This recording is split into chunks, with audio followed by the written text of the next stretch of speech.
Krishna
Divine Grace, A.C. Bhaktivedanta Swami Srila Prabhupada Ki, ISKCON Founder Charity, Prabhupada Ki, Shri Shri Jagannath Baladev Subhadra Devi Ki, Shri Srinathai Gaura Sundar Ki, Sankirtan Yajna Ki, Govardhana.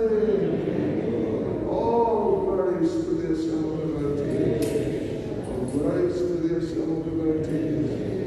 All glories to the assembled devotees. All glories to Sri Guru and Sri Govardhana. All glories to Sri Govardhana. Hare Krishna. Extremely comfortable. You made it yourself? Well, I'm trained. Anyway, thank you. Hare Krishna. Good girl.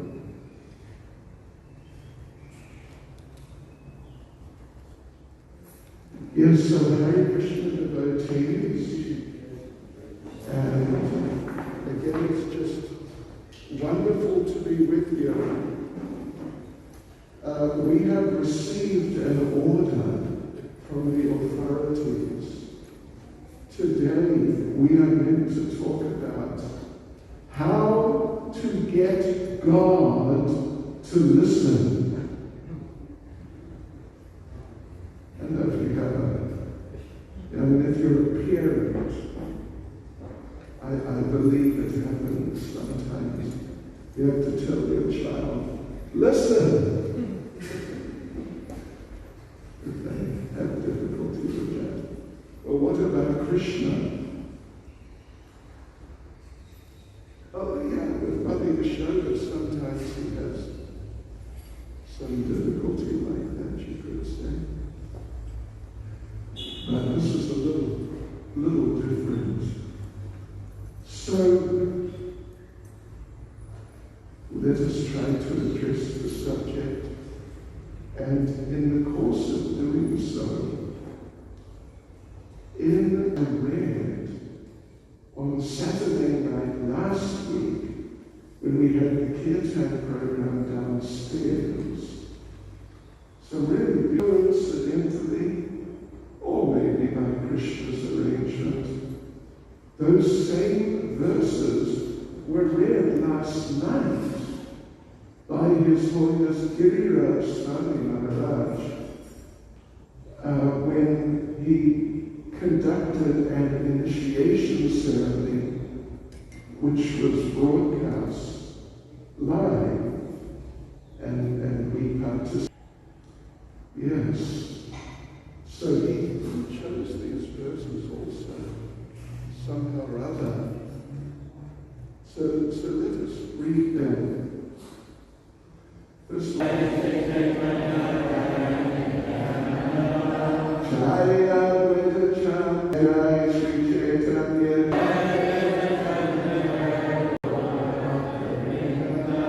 Jai Jai Sri Chaitanya Jai Nityananda.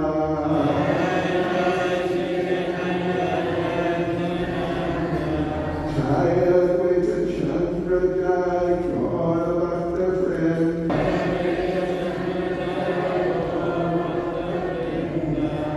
Right, so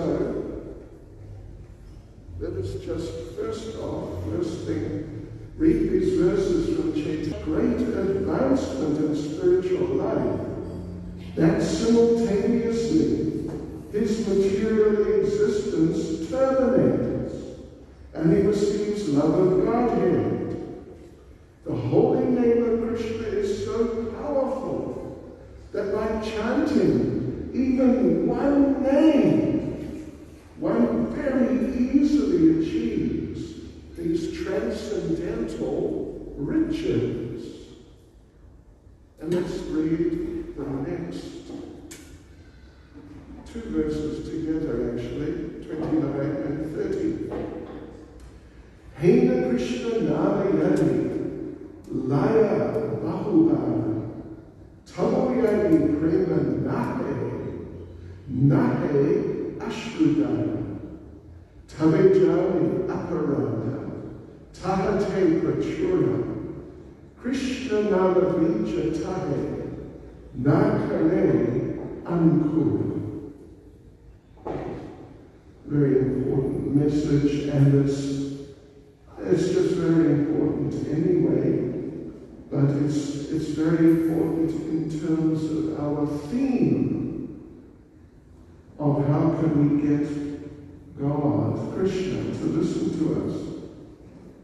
So the translation, if one chants the exalted name of the Lord again and again, and yet his love for the Supreme Lord does not develop, and tears do not appear in a good formula, I don't think it's going to work. So let us though read text 31 also. Oh, excuse me.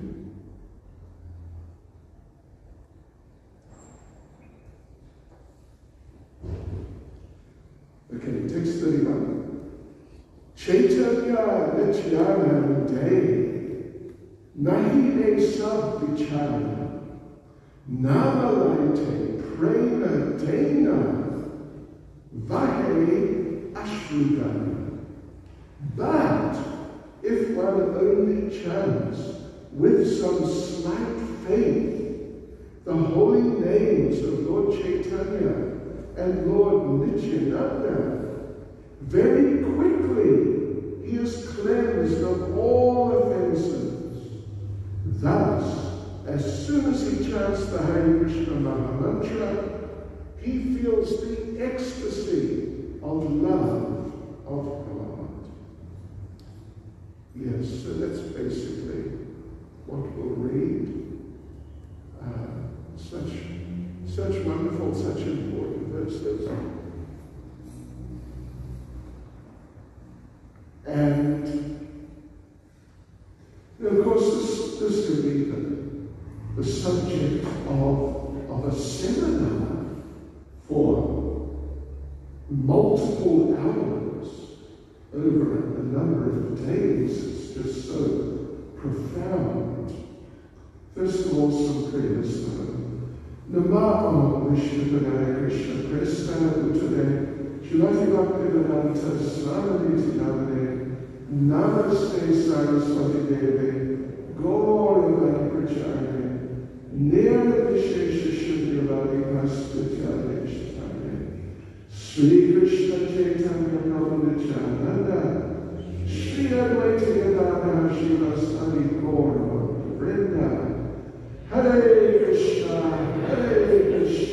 Krishna Krishna, Hare Rama, Rama Rama, Hare Hare.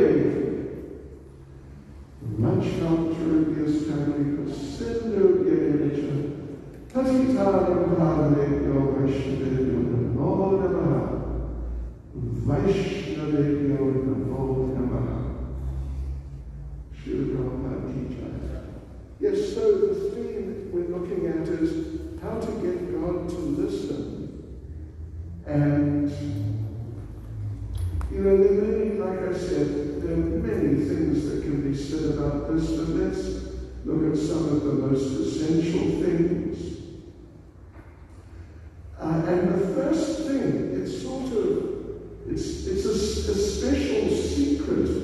It's like an open secret, actually, that in Krishna consciousness, in one sense, it's not so much what you know, but it's more who you know. If you're in with the right people, the right clique, then you're in. You've made it. You just special facility. Special opportunity is available. We've all heard about this sort of thing. We've all heard about this sort of thing. Yes. So, this is very important consideration in terms of the subject, how to get God to listen. Because, of course, first is that God, Krishna is a big man. He's a really big man. Just like here, just say here in South Africa, Mr. Ramaphosa is the biggest man of the moment for a while.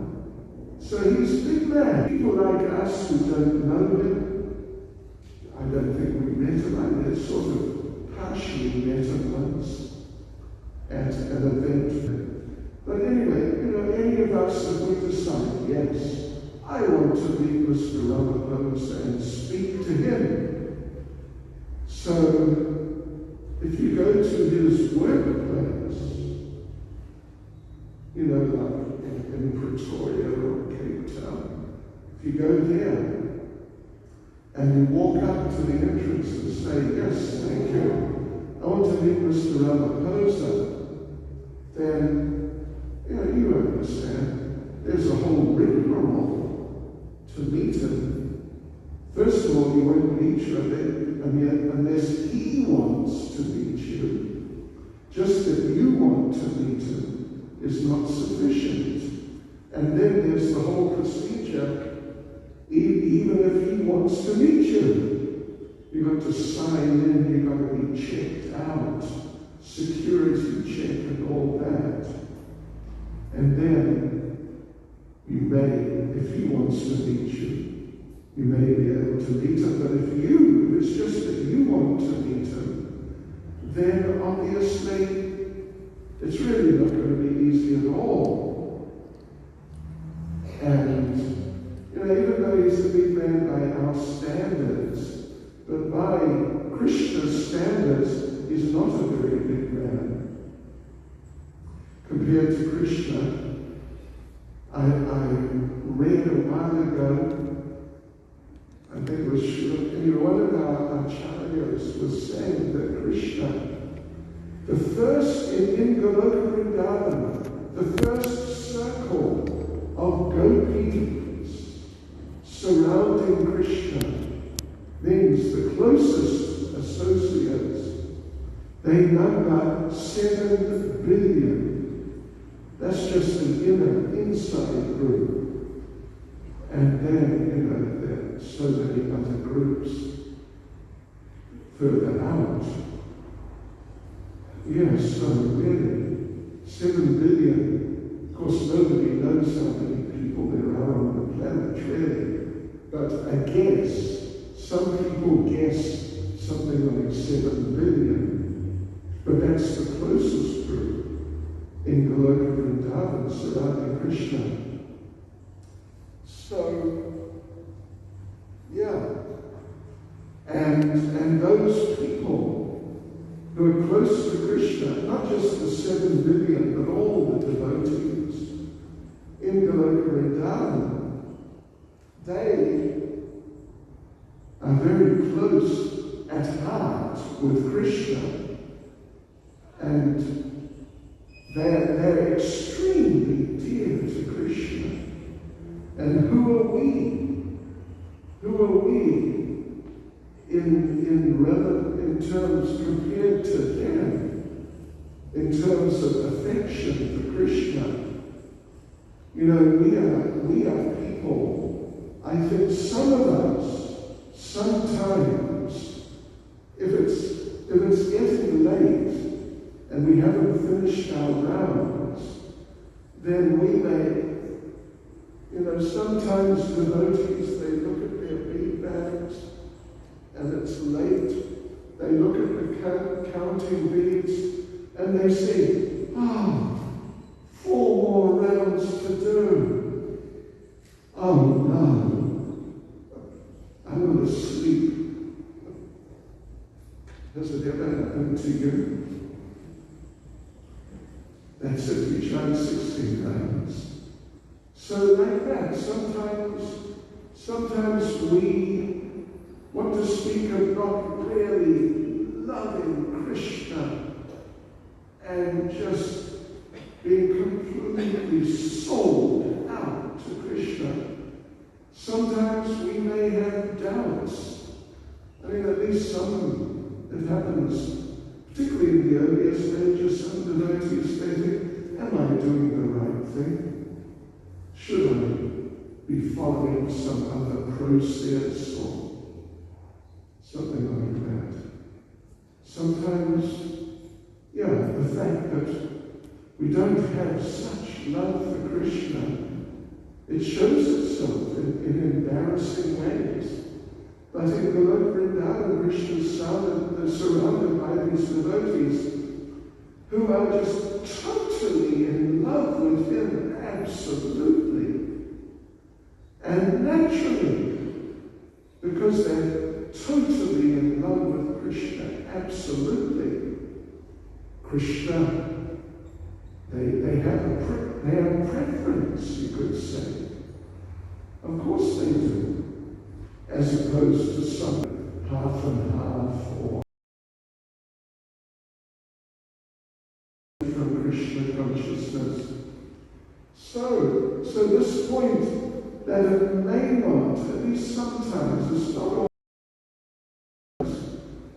that it's not so much what you know, but who you know. This is a very important consideration when it comes to, as we say, how to get God to listen. And so if we approach him through those who he likes to listen to, he wants to listen to, he's enthusiastic to listen to, if we approach through them, then the possibility of getting his attention and not just getting him to listen to us, but getting him to help us, that possibility is there much more strongly. And therefore, Srila Prabhupada, on one Radha Astami many years ago, I can't remember what year, but many years ago, Srila Prabhupada was giving a talk about Srimati Radharani on Radha Astami, Srimati Radharani and her relationship with Krishna. And Srila Prabhupada made the point that if you please Radharani, and Radharani becomes compassionate towards you, and Radharani thinks, what a nice little devotee. That's us, little devotees. Once Srila Prabhupada was being driven to a Rath Yatra in one city somewhere in the United States, and he asked the driver, who is here, means of the senior devotees. And the driver said some names, this one and that one and such Swami, the senior devotees who were there. And after reciting a short list of names, the devotees said, all these devotees, all the big devotees, Srila Prabhupada. And you know how Prabhupada answered? Prabhupada said, I am the only big devotee. Which was not his pride. It is just really that compared to Prabhupada, even the biggest, most important and prominent like that, was just like insignificant actually. So that if you try, Srimati Radharani is very kind. And if she sees that you, even if you are not so fixed in Krishna consciousness, and sometimes your mind wanders out the window and you contemplate some material things,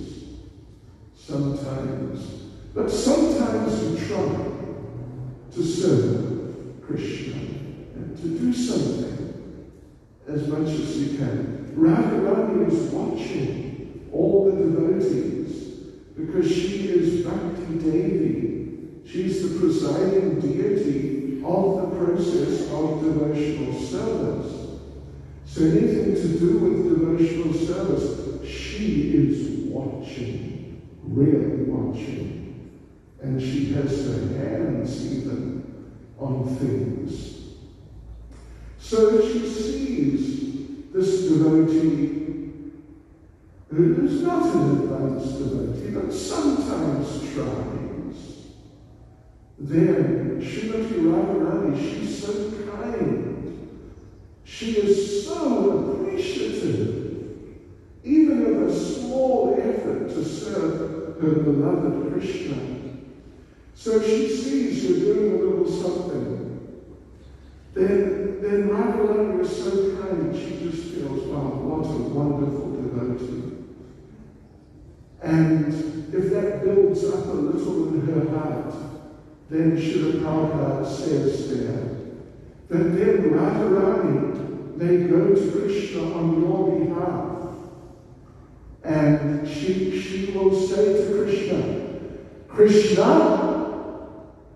And Krishna immediately, yes. If you or I try to say, Krishna, it may not register at all. But when Radharani does, immediately Krishna, yes, yes, yes, what is it? And then Srimati Radharani says to Krishna that Krishna, you know, down in Phoenix, you know where Phoenix is, Krishna? Yes, Krishna knows, don't worry. Down there in Phoenix, in the ISKCON temple, there is one very nice devotee named ... fill in the blank. But let's just say, Rupa Nuga Prabhu.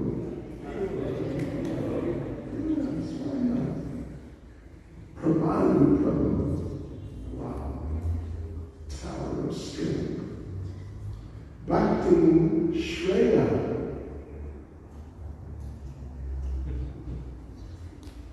And Radharani says, so there are these three devotees. And Krishna, I want you to accept them as members of your inner circle. And Krishna immediately, yes, yes, yes. He accepts you. And when Krishna accepts you like that, that's it. That's it. You're on your way back home, back to Godhead. So, this is the first point, the first principle I wanted to mention. You know, it's the sort of thing we could mention last, actually. But we've mentioned it first because it's really so important. In our cases, we should know that if we please Srila Prabhupada, then he will do the same thing. Because Prabhupada is right in there, in that inner circle. He is right there with Krishna. And when Prabhupada presents someone to Krishna, Krishna immediately accepts. If we want to get God to listen to us, then that's really the first consideration. Not to just try a do-it-yourself approach. I will just approach Krishna myself. Not like that. You can try that, but it'll take you a long time if you're ever successful.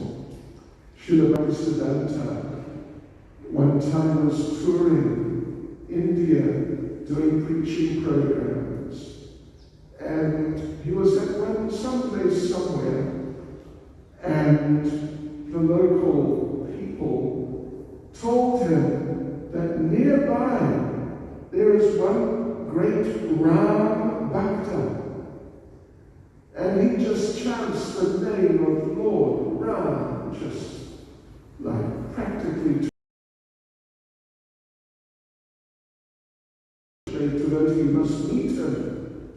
And there was a bit of pressure from a few people. You must meet him, you must meet him. So Srila Bhaktisiddhanta agreed, and he went.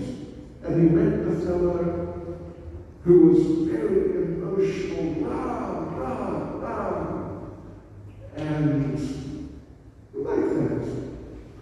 And then after a little while, Srila Bhaktisiddhanta, there was a bit of a discussion between them. And at one point, Srila Bhaktisiddhanta asked him, do you, in your relationship with Lord Ram, do you go through anyone to him?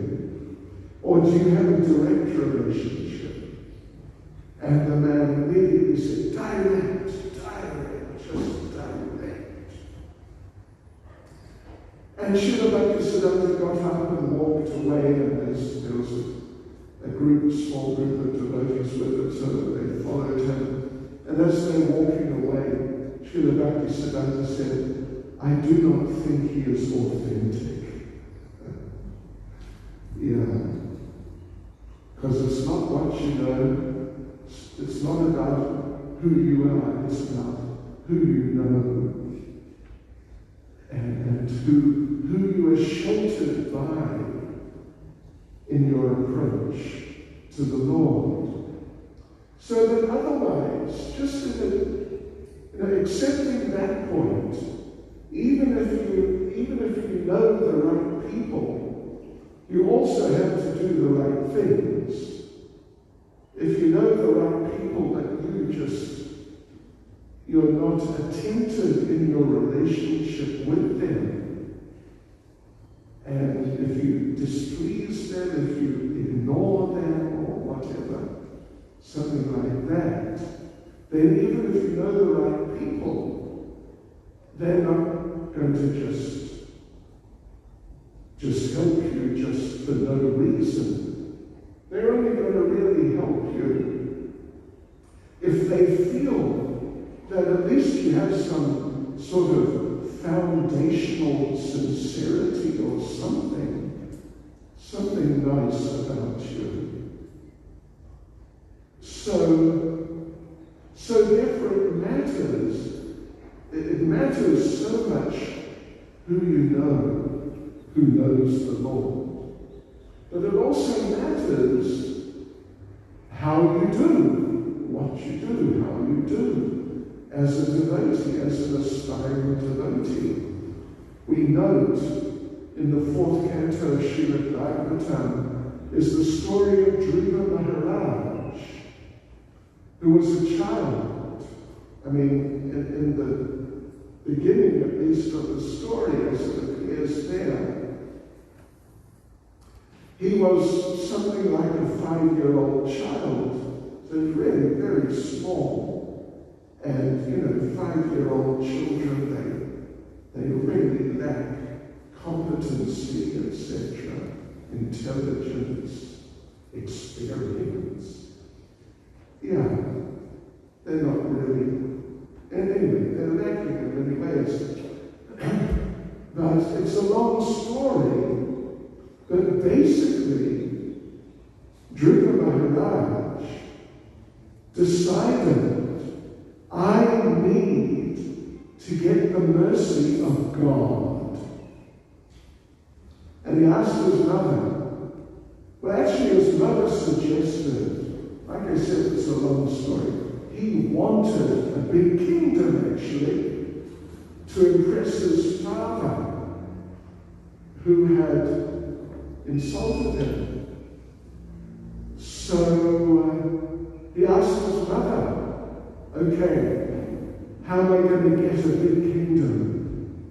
And she said, well, I don't know. She said, I think you should ask God.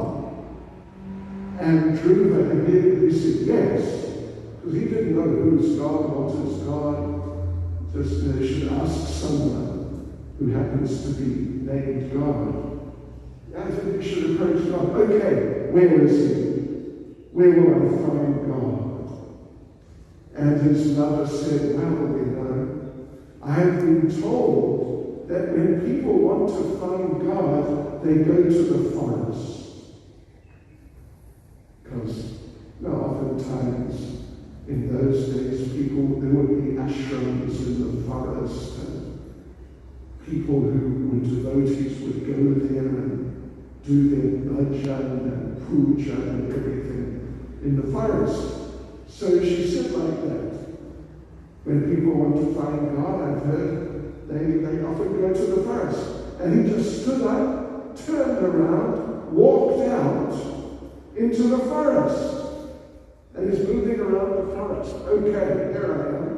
Where is he? Where's God? Where's God? 5-year-old child. As it has a situation, so now really trying to preach to him that, listen, you're a 5-year-old child.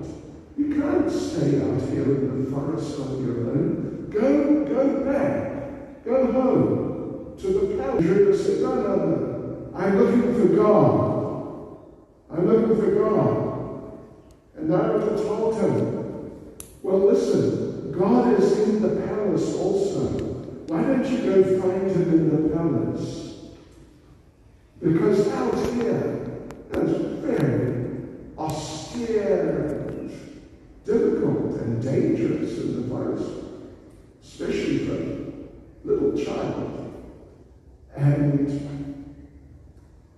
Dhruva told him, listen. A lot of listening going on. Listen, if you're not gonna help me, go away. He told Narada, either you help me or just get out. So Narada said, all right, I'll help you then. And Narada gave him a process. Again, it's a bit of a long story. But the central point of the process was to chant a Krishna conscious mantra. Actually, the famous mantra, Om Namo Bhagavate Vasudevaya, along with some other practices. And Dhruva said, right, got it. Narada had emphasized the chanting. So he chanted. As we say in Chatsworth, maybe it's in Phoenix too, we say, one way. Right. He chanted one way. He just went for it. Actually, 24/7, literally. And he's chanting and chanting and chanting and just chanting and chanting. And it's a long story, as I said, but he was chanting in such a way from the heart, just absolutely dedicated. Not, chanting his rounds while watching television. Not like that. What's the favorite program on television these days? Do you know? You don't know? Very good. Anyway, there is some program, and I'm sure someone here knows. Just like if we're trying, like we're doing Tulsi Puja, for example, and the lighter for lighting the incense or the ghee wick, it won't light. And so we turn around and ask someone, have you got matches or a cigarette lighter? But then we say, never use it. We will not ask you what you use it for. Coincidentally, that we take it. Anyway, so, but Dhruva, he was chanting, and the Lord appeared to him.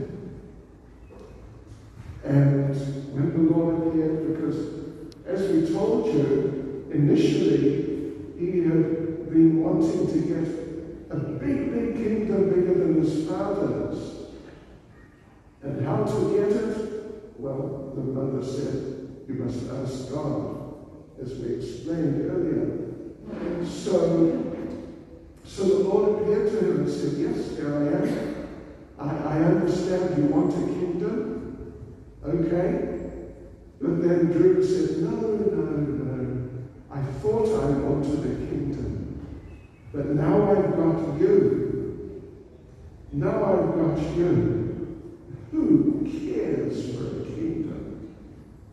A kingdom is just pathetic compared to having the personal association of the Lord. But the point was how to get God to listen to us. So he really chanted. As I said, he was not sitting in front of television chanting his rounds and watching whatever it is.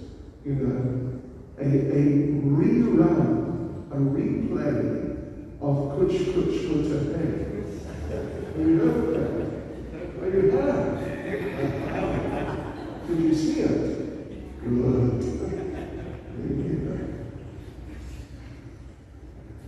Yeah, so this is an important point, that if we want God to listen to us, we have to really focus on Him.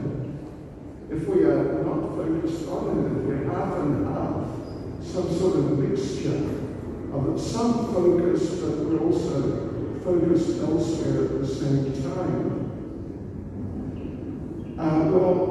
it's not really. You've got to do better. You really need to do better to really get the attention of the Lord. Yeah. And the principle in this case of your chanting, and you're chanting, but maybe you're getting distracted by something else. You're chanting, but you're thinking about work. Tomorrow, what's happening at work, or whatever it is, something from the news or whatever. If we're not really giving our attention, then Krishna's not really going to give us his attention, and he's not going to be happy.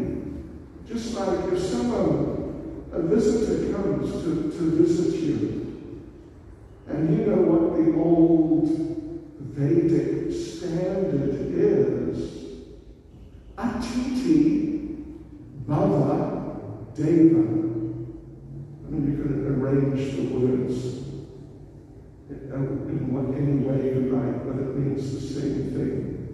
That the Atiti, the uninvited guest, Atiti, Titi means a fixed occasion, but Atiti means no fixed time, just, unscheduled. Bhava Deva, the uninvited guest, unscheduled guest, is of the nature of God. That's the basic idea. So we have to look after our guests. This is an important point. It's we could discuss it some other time too. But, so say Krishna, say now you're chanting. And you know when you chant, Krishna is there. Krishna is with you when you chant. But if you're not giving your attention, it's like when you have a guest. And if you're doing something, the guest is there, the guest has come to see you, but your mind is focused on whatever it is you're doing. And your guest wants to talk to you, but your attention is elsewhere.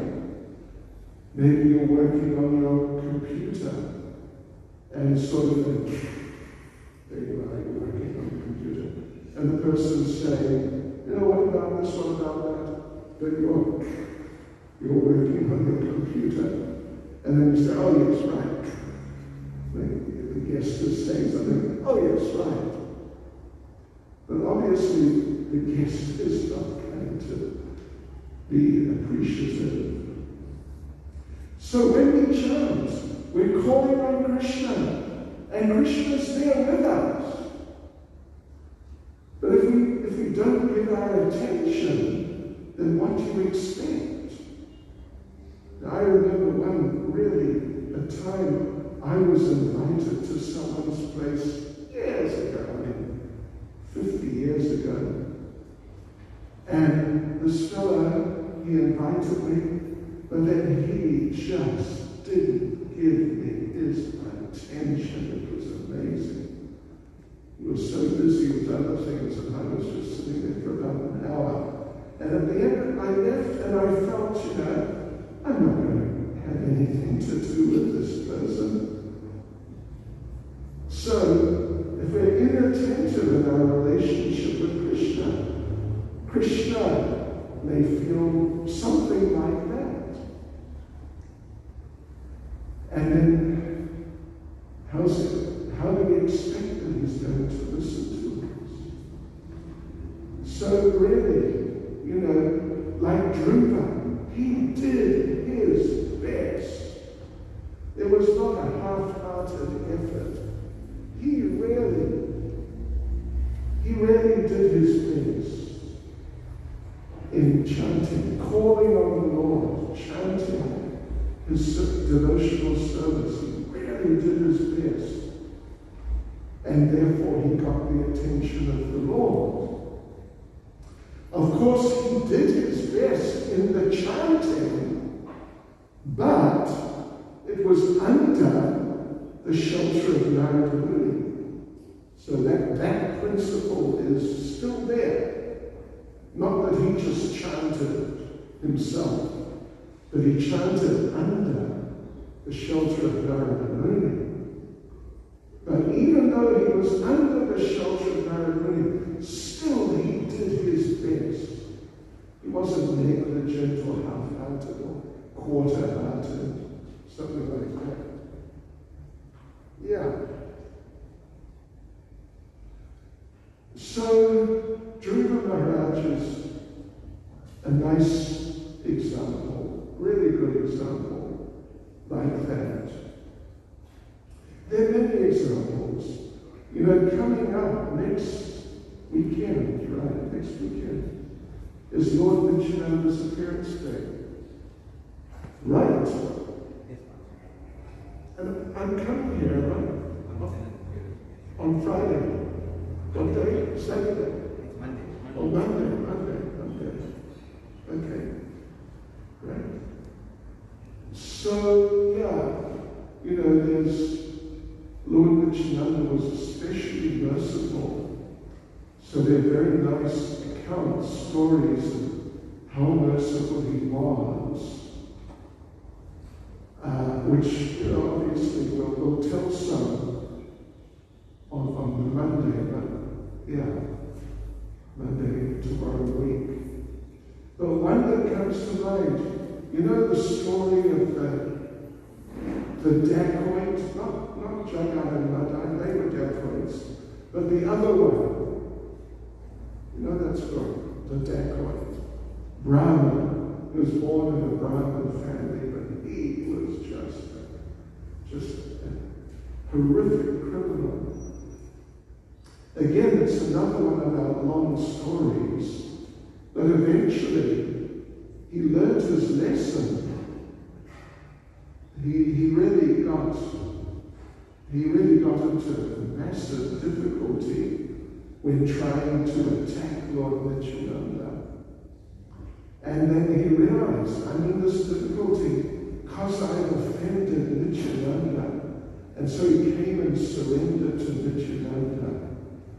And he just threw himself at the lotus feet of Lord Nityananda and just called out, "Save me, save me, save me." And Lord Nityananda is so merciful that he immediately agreed. Yes. And he delivered it. Shri Jagannath Baladev Sudanta Devi Ki Jai. Shri Shri Natai Gaura Sundar Ki Jai. But Agora Sundra are not there. We stole them and took them to Radharani temple. Will they come back? Let us see. Yeah, okay. So, right. Lord Nityananda, of course, he's the Lord, but he's in the mood of a devotee. So Lord Nityananda was merciful and accepted that dacoit. And he became the leader of a group of devotees who were all ex-dacoits. Ex-dacoits. Dacoit meaning like pretty heavy criminals.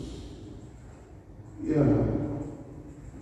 So that I guess we'll talk about next time on Lord Nityananda's appearance day.